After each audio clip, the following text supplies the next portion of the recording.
ஆன்மீக சொந்தங்கள் அனைவருக்கும் அன்பான காலை வணக்கம். நாம் நம்மளுடைய சேனலில் தொடர்ந்து நிறைய சுவாரஸ்யமான ஆன்மீகம் சார்ந்த தகவல்களை தாங்க பார்த்துட்டு வந்துட்டு இருக்கோம். அந்த வரிசையில் இந்த பதிவில் என்ன பார்க்க போகிறோம் அப்படின்னா, மேசராசி நேயர்களுக்கு பிறந்திருக்கக்கூடிய ஆங்கில மாதமான பிப்ரவரி மாதம் ஏற்படக்கூடிய கிரக மாற்றங்களால் என்ன மாதிரியான மாற்றங்கள் அவங்களுடைய வாழ்க்கையில் ஏற்பட போகுது, என்னென்ன விஷயங்களில் கவனமாக இருக்கணும், மேலும் இந்த நாட்களை நீங்கள் எளிமையாக கடந்து வரத்துக்கு என்ன வழிபாடுகள் செய்யணும், என்ன மாதிரி பரிகாரங்கள் செய்யணும், எதிலெல்லாம் கவனமாக இருக்கணும் அப்படின்னு நிறைய தகவல்களை தெரிஞ்சுக்க போகிறீங்க.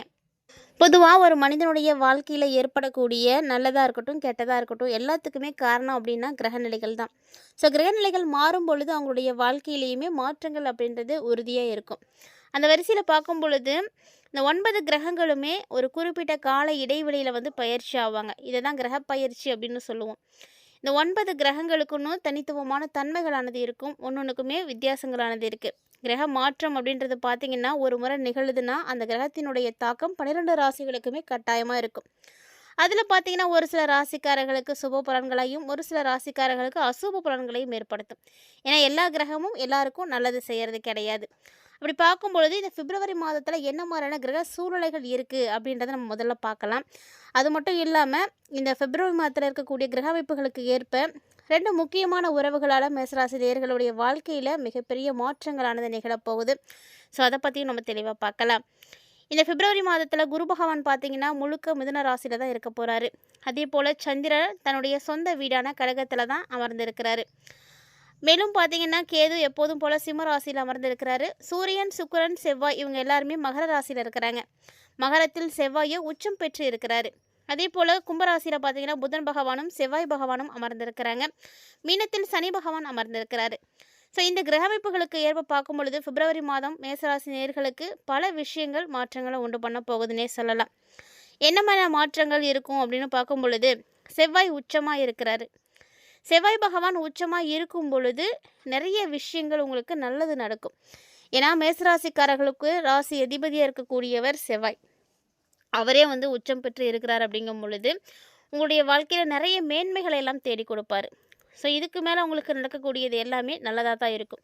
இது வரைக்கும் உங்களுக்கு எப்படி இருந்ததோ, ஆனால் இந்த பிப்ரவரி முழுக்க பார்த்திங்கன்னா ரொம்ப சிறப்பாக இருக்கும். உங்களுக்கு ஃபேவராக தான் நிறைய விஷயங்கள் வந்து நடக்கும்.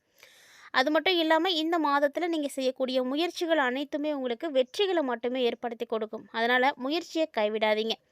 ஒவ்வொரு முயற்சியுமே உங்களுக்கு வெற்றியை தான் கொடுக்க போகுது. ஸோ என்ன விஷயங்கள் எல்லாம் உங்களுக்கு தடைப்பட்டு இருந்ததோ, எதெல்லாம் வந்து செய்யணும்னு நினைக்கிறீங்களோ அது எல்லாத்தையுமே இந்த பிப்ரவரியில் நீங்கள் தாராளமாக வந்து செய்யலாம். அதே போல் சூரியன் பார்த்திங்கன்னா 10வது இடத்துல இருக்கிறாரு. சூரியன் 10ல் இருக்கிறதுனால வேலையே இல்லாமல் இருக்கக்கூடிய மேசராசிக்காரங்க வேலைக்கு போகணும் அப்படின்னு முயற்சி பண்ணிங்கன்னா கண்டிப்பாக வேலை கிடைக்கும். ஏன்னா உங்களுடைய முயற்சிகளுக்கெல்லாம் நிறைய வாய்ப்புகள் கிடைக்க போகுது. கிடைக்கக்கூடிய வாய்ப்புகளை நீங்கள் பயன்படுத்திக்கோங்க. ஏன்னா நல்ல வாய்ப்புகள் அப்படிங்கிறது இப்போ யாருக்குமே வந்து கிடைக்கிறது கிடையாது. ஸோ சம்டைம்ஸ் வந்து இந்த மாதிரியான நல்ல ஆப்பர்ச்சுனிட்டிஸ்லாம் உங்களுக்கு கிடைக்கிது அப்படின்னா மிஸ் பண்ணிடாதீங்க. ஏன்னா உங்களுக்கு நல்ல ஒரு வாய்ப்பு அதன் மூலமாக உங்களுடைய வாழ்க்கையை மாற்றி கொடுக்கும். மேலும் இந்த பிப்ரவரி மாதத்தில் பார்த்தீங்கன்னா சூரியன் செவ்வாயினுடைய இணைவும் இருக்குது. அதனால் ஒரு 80% மேலே அரசு வேலை கிடைக்கிறதுக்கு வாய்ப்புகள் இருக்குது. அதுக்காக நீங்கள் படிச்சிருக்கீங்க, அதுக்காக முயற்சி செய்துட்ருக்கீங்க, எக்ஸாம் எழுதியிருக்கீங்க அப்படின்னா கண்டிப்பாக உங்களுக்கு ஃபேவராக நடக்கிறதுக்கான வாய்ப்பு வந்து 80% வந்து இருக்குது. ஸோ விடாமுயற்சியோடு இருக்கக்கூடியவர்கள்லாம் வெற்றி அடையலாம். இதில் ஒரு சிலர் வந்து யோசிக்கலாம், எனக்கு வந்து இது நீங்கள் சொல்கிறது எதுவுமே வந்து சரியாக இல்லை அப்படின்னு கூட. கண்டிப்பாக வந்து தசாபுத்திகள் அப்படின்னு ஒன்று இருக்குது. ஒவ்வொருத்தருக்குமே ஜனனகால ஜாதகம் அப்படின்னு பார்க்கும் பொழுது நிறைய விஷயங்கள் வித்தியாசப்படும். நம்மளுடைய பதிவில் பொது பலன்களாக மட்டும்தான் பார்த்துட்டு இருக்கோம். இதை தாண்டி நீங்கள் உங்களுடைய ஜனனகால ஜாதகத்தை பார்க்கணுன்னு ஆசைப்பட்டீங்கன்னா மறக்காமல் நம்மளுடைய சேனலில் ஃபர்ஸ்ட்லேயே பாருங்கள், ஸ்க்ரீனில் ஒரு நம்பர் ப்ளே ஆகிட்டு இருக்கும். அந்த நம்பரை நோட் பண்ணிக்கோங்க. அவங்க கேட்டிருக்கக்கூடிய தகவல்களை எல்லாத்தையும் நீங்கள் கொடுத்தீங்கன்னா உங்களுக்கு ரொம்ப சிறப்பான பலன்களை எல்லாம் பார்த்து சொல்லிடுவாங்க. ஸோ மறக்காமல் முயற்சி பண்ணி பாருங்கள். மேலும் இந்த பிப்ரவரியில் பார்த்தீங்கன்னா சொத்துக்கள் கிடைக்கிறதுக்கான வாய்ப்புகள் நிறைய இருக்குது. உங்களுக்கு தந்தை வழி உறவுகளால் உங்களுக்கு சாதகமான சூழ்நிலைகளானது ஏற்படும். அதாவது மேசராசிக்காரர்களுக்கு தந்தை வழி சொத்துக்கள், பூர்வீக சொத்துக்கள் எதுவும் இருக்குது அப்படின்னா இது வரைக்கும் உங்களுக்கு வந்து கிடைக்காம இருக்குது, உங்களை விட்டு நழுவி போனதாக இருந்தாலுமே கூட இப்போ அது உங்களை தேடி வரும். அந்த சொத்து நீங்கள் வாங்கணும்னு முயற்சி பண்ணிங்கன்னா வெற்றி அடைவீங்க. பூர்வ புண்ணிய ஸ்தானாதிபதியாக இருக்கக்கூடிய சூரியன் 10 மற்றும் 11வது இடத்துல அமர்ந்திருக்கிறாரு. கட்டாயமாக வேலை கிடைக்கும். ஸோ வேலை இல்லாதவங்களாம் முயற்சி பண்ணிக்கோங்க. இந்த டைமில் உங்களுடைய வாழ்க்கையை மாற்றத்துக்கான வேலைவாய்ப்புகள் இருக்குது. ஸோ அரசு துறையில் வேலை செய்யக்கூடியவங்களாக இருந்தீங்க அப்படின்னா பதவி உயர்வுகள் கிடைக்கும். இல்லைனா வேலையில் மாற்றங்கள் கூட ஏற்படும். நல்ல ஒரு காலகட்டம். பதவி உயர்வு வேணும், இல்லை பதவியில் இடமாற்றங்கள் வேணும் அப்படின்னு நினைக்கிறீங்கன்னா கூட உங்களுக்கு கிடைக்கும். ஸோ இடமாற்றம், உயர்ந்த பதவி கிடைக்கும் பொழுது ஆட்டோமேட்டிக்காக உங்களுக்கு பார்த்தீங்கன்னா சம்பளமும் வந்து உயர்ந்த நிலையில தான் கிடைக்கும். இந்த காலகட்டங்களில் மேசராசி நேயர்களில் பெரும்பான்மையானோருக்கு பார்த்தீங்கன்னா பெண் குழந்தைகள் பிறக்கிறதுக்கான வாய்ப்புகள் இருக்குது. மேலும் இந்த காலகட்டங்களில் மேசராசி நேயர்களே 2 முக்கியமான உறவுகள்கிட்ட கவனமாக இருக்கணும் அப்படின்னு நீங்கள் டைட்டிலே பார்த்துருப்பீங்க. ஸோ அந்த வரிசையில் முதல்ல நீங்கள் கவனமாக இருக்க வேண்டியவங்க யாருன்னா உங்களுக்கு பார்த்தீங்கன்னா நண்பர்களுடைய வட்டாரம் தான். ஏன்னா அஸ்வினி நட்சத்திரத்தை உடைய மேசராசிக்காரங்களுக்கு இந்த காலகட்டங்களில் நட்பு விஷயத்திலலாம் கவனமாக இருக்கணும். அதே போல் பரணி நட்சத்திரக்காரர்களுக்கெல்லாம் வந்து ரொம்ப நல்ல பலன் கிடைக்கும். அதுவும் குறிப்பாக பரணி நட்சத்திரத்தை உடையவர்கள் பெண்களாக இருந்தீங்க அப்படின்னா நல்ல வேலை வாய்ப்பு கிடைக்கும். அதுவும் குறிப்பாக கணினி துறையில் வேலை வாய்ப்புகள் கிடைக்கிறதுக்கான சான்ஸ் நிறையவே இருக்குது. இது பார்த்திங்கன்னா உங்களுடைய வாழ்க்கையை ரொம்ப வளமாக மாற்றும். திருமணம் ஆகாமல் இருக்கக்கூடிய மேசராசி நேர்களாக இருக்கீங்க அப்படின்னா திருமணம் உறுதியாகிறதுக்கான வாய்ப்புகள் இருக்குது. அதே போல் கிருத்திகை நட்சத்திரத்தை உடையவர்களுக்கு இந்த காலகட்டங்களில் அரசு வேலை கிடைக்கும். மேலும் உங்களுக்கு கண்டிப்பாக முன்னாடி சொன்ன மாதிரி அப்பாவுடைய சொத்து கிடைக்கும். வேணும், பூர்வீக சொத்து வேணும்னு முயற்சி பண்ணிங்கன்னா நிச்சயம் அடையலாம். அதே மாதிரி குழந்தை பாக்கியம் இல்லாதவங்களுக்கு இந்த காலகட்டங்களில் அதற்குரிய முயற்சிகள் எடுக்கும் பொழுது கட்டாயமாக குழந்தை பாக்கியமும் இருக்குது. ஏன்னா குரு பகவான் 3ஆவது இடத்துல தான் இருக்கிறாரு. ஸோ குரு 3ல் இருக்கும் பொழுது உங்களுடைய முயற்சிகள் எல்லாத்துக்குமே நல்ல பலன்களை கொடுப்பார். அப்போது மேசராசிக்காரங்க இந்த காலகட்டங்களில் முயற்சிகளை கைவிடக்கூடாது. ஒரு முறை முயற்சி பண்ணுறோம், தோல்வி அடைஞ்சிட்டோம் அப்படின்னா அப்படியே விட்டுறாமல் தொடர்ந்து நீங்கள் முயற்சிகள் வந்து பண்ணுங்கள்.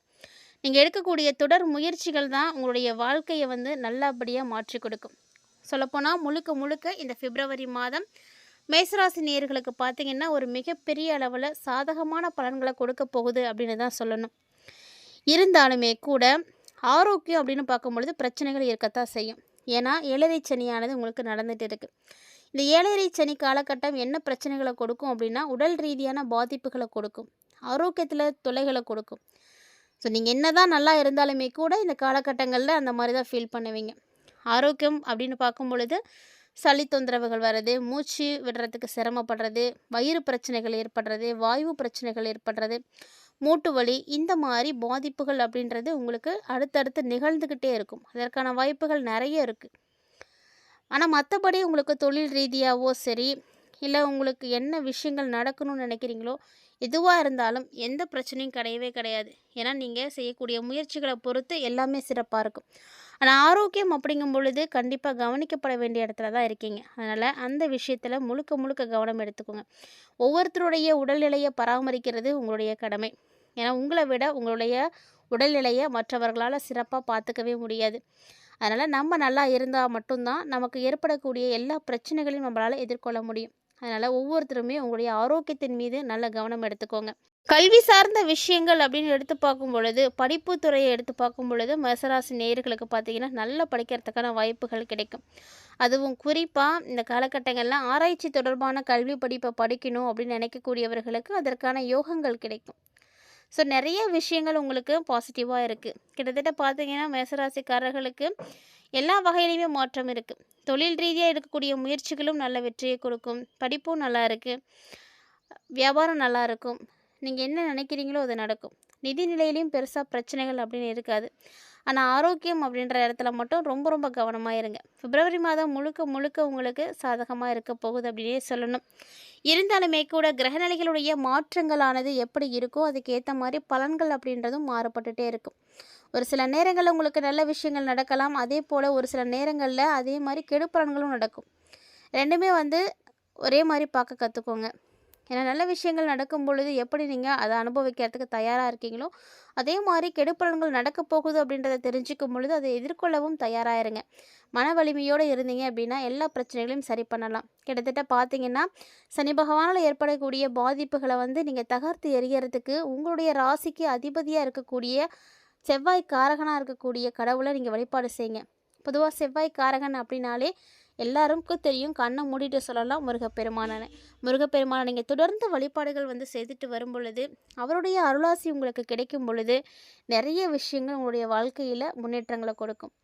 அதுவும் குறிப்பாக இந்த பிப்ரவரி மாதத்தில் இருக்கக்கூடிய கிரகநிலைகளுக்கு ஏற்ப பார்க்கும் பொழுது மேசராசிக்காரங்களாம் திருப்பரங்குன்றம் போயிட்டு வர்றது ரொம்ப நல்ல பலன்களை கொடுக்கும். உங்களால் முடியும் அப்படின்னா அறுபடை வீடுகளுக்குமே நீங்கள் போயிட்டு வரலாம்.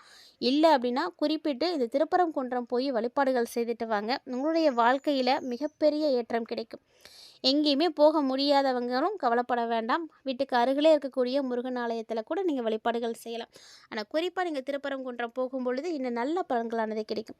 உங்களுடைய ராசிக்கு கிரகநிலைகளுக்கு ஏற்ப அந்த ஒரு ஆலயத்தில் நீங்கள் போய் வழிபாடுகள் செய்யும் பொழுது உங்களுடைய உடல் ரீதியான மாற்றங்கள் கூட நீங்கள் கண்கூட பார்க்க முடியும். ஸோ இந்த பதிவில் நிறைய தகவல்களை பார்த்துருப்பீங்கன்னு நினைக்கிறேன். கட்டாயமாக இந்த பதிவு எல்லாமே உங்களுக்கு வந்து பிடிச்சிருந்துருக்கும். அதே போல் நிறைய பயனளிக்கக்கூடிய வகையில் இருந்திருக்கும்னு நினைக்கிறேன். என்ன விஷயத்தில் கவனமாக இருக்கணும், என்ன மாதிரியான பரிகாரங்கள் செய்யணும், என்ன கடவுளை வழிபாடுகள் செய்யணும் அப்படின்றத கூட நீங்கள் தெளிவாக பார்த்துருப்பீங்க. அந்த வரிசையில் இந்த பதிவானது உங்களுக்கு பிடிச்சிருந்தது அப்படின்னா லைக் பண்ணுங்கள், ஷேர் பண்ணுங்கள், மறக்காமல் கமெண்ட் பண்ணுங்கள். எல்லாருமே இந்த பதிவை பார்க்கக்கூடிய நேரத்தில் ஓம் சரவணபவ் அப்படின்ற மந்திரத்தையும் தவறாமல் கமெண்ட் பாக்ஸில் வந்து கமெண்ட் பண்ணுங்கள். முருகனுடைய அருளாசி உங்களுக்கு கண்டிப்பாக பரிபூர்ணமாக வந்தடையும். இதுபோல் மற்றொரு சுவாரஸ்யமான தலைப்பில் சந்திக்கலாம்.